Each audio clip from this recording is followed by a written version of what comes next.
Okay, so today's video is a really juicy one and I love it because it's an issue that a lot of us struggle with, and that is, do I make the kind of art that I love making, or do I make the kind of art that I know will sell?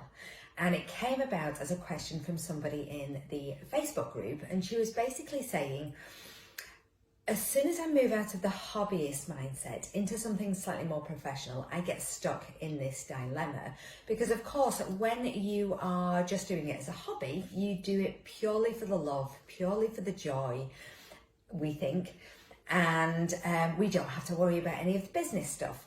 As soon as we start to flip into that, earning an income from it, we suddenly start to change our values and think, okay, I need to think about what the customer wants rather than what I love creating. And in other businesses, yes, you definitely start with what the customer wants and how you can kind of best serve them. But with art, it's different. It's really, really important, and I can't say this enough, and I can't emphasize it enough, that we paint still what we love, what lights us up, what really ignites us, what we're passionate about, for two reasons. Number one, as an artist, we will lose our mojo from time to time. You get to the end of a collection, starting a new one, and you just think, oh, I just don't know what to do. I can't get the oomph to get back in the studio or to start another series. And you feel like you are feeling around in the dark for some inspiration. If you are painting from your why, from your true purpose all the time about what inspires you and what you love doing, you are much more likely to connect with that and be inspired and be able to move forward quickly. If you're painting because you think somebody else will like a certain thing but it's not lighting you up, then you're on the back foot straight away. Also, you can see the passion. When somebody's enjoying something and they love every minute of it, number one, we don't need any persuasion to get started because we're just so fired up and excited that you're literally having to hold us back as opposed to the other way around. And that passion, that love and that kind of joy, that inspiration comes across in the pieces. They're much freer, they're much more inspired, you can just sense the energy so much better than a painting that's just being done to make money or to serve a purpose.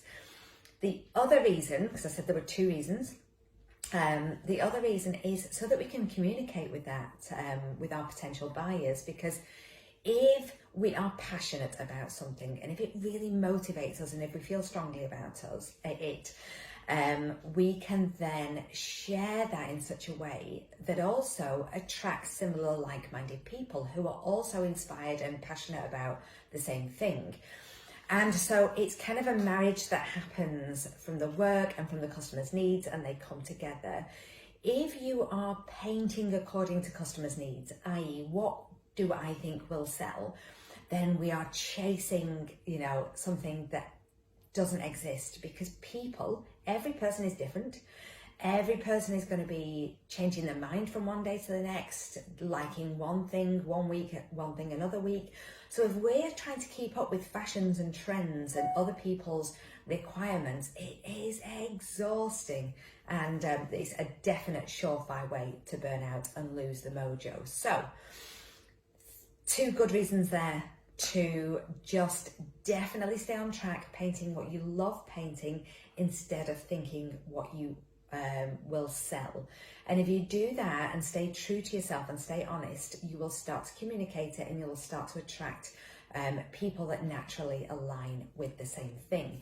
Now, this person in the Facebook group said something really interesting as well, which I think we all suffer from. If I paint what I like, I don't think it's going to sell. Whereas if I paint what will sell, then I'm pretty sure it's going to sell. And quite often, it's actually the other way around.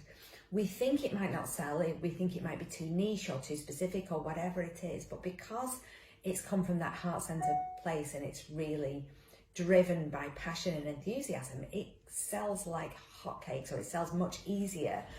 So don't put obstacles in your way thinking that something won't sell just because you enjoy doing it. That's often the complete flip side of what actually happens. So yeah, stick to what you love creating, what inspires you, what really moves you, and that will come across to your ideal buyers, and you will end up attracting, maybe not initially, but you will definitely end up attracting the people that are aligned with what you love. And what is better than serving people that love the same thing that you love? And that kind of creativity and that response and feedback is kind of a cross-fertilization almost. So yeah, it was a brilliant question. We all struggle with it. We suddenly flip into business mode and think, right, what will sell? And it's coming back into ourselves energetically to say what feels good, what really makes me want to get out of bed in the morning, and going down that path and building your business around that. And there's always people out there that are going to love the same thing that you do. So hopefully that helps. And yeah, absolutely fantastic question. And I will see you guys very soon.